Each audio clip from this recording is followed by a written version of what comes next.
tax credits may have won him plaudits in the Commons. I think we're going to do that story in a minute. So now from Guildford is the UKIP MEP, Diane James. And here with me is Barbara Roche, former Labour Immigration Minister under Tony Blair.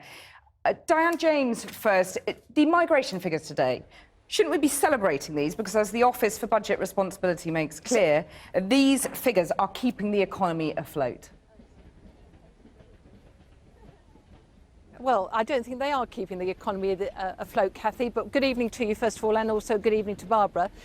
Somebody ought to just take a rain check and take a step backwards and look at the cost of these migrant numbers ultimately to the economy.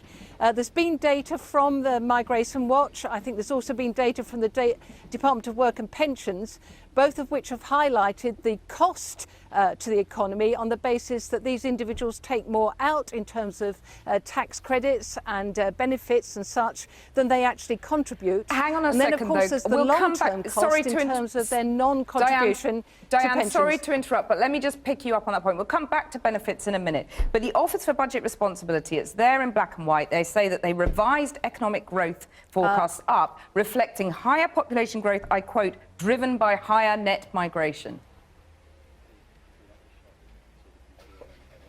I didn't actually hear the first part of your question, Cathy, so I'm going to try and guess what you actually said. Well, no, let me repeat it for you. The OBR, got to try and cover his tracks somehow. Diane, let me just repeat that for you. The OBR no, you're says breaking that up, Cathy. I can't hear a word now. Revised economic growth. They revised their economic growth upwards, reflecting a higher population, in large part driven by higher net migration. Well, let's try and measure George Osborne by his own self-imposed government rule book. Long-term economic growth was predicated on capping the welfare benefit aspect and controlling migration. It looks as though he's going to fail on both of those elements. Well, you haven't quite answered my question, but I'll try again in a minute. Let me bring in Barbara Roche here. Good for the economy, according to the OBR, but what is the limit on these figures? I do apologise, Cathy.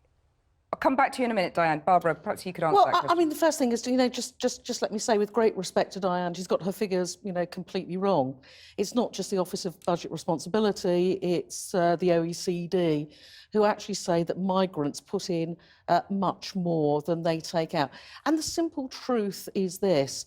When we look at what the Office of Budget Responsibility is saying, it is that basically part of our economic growth, part of our economic success is because of migrants. Now, if you really want to stop migration, then what you have to do is to do what Diane would like to do, which is to leave the European Union, because actually what we're seeing is people from elsewhere in the European Union attracted by how well the economy is doing, coming here to work and study. Okay, let me unpick one of those claims then. 43% of EU migrants are claiming benefits. That's a very high figure, isn't it? It's very well. What is interesting, you're putting it together, but actually, certainly if you take in-work benefits, it reflects the portrait of those British workers who are in actually the same industries. But overall, we are net gainers. Let me put that to you, Diane, then. 2/3 of EU migrants are claiming in-work benefits. They are working, these people. Yes, but the point is, Cathy, you've hit the nail on the head. They're actually claiming benefits. They're having to be effectively subsidised by the UK taxpayer to work here.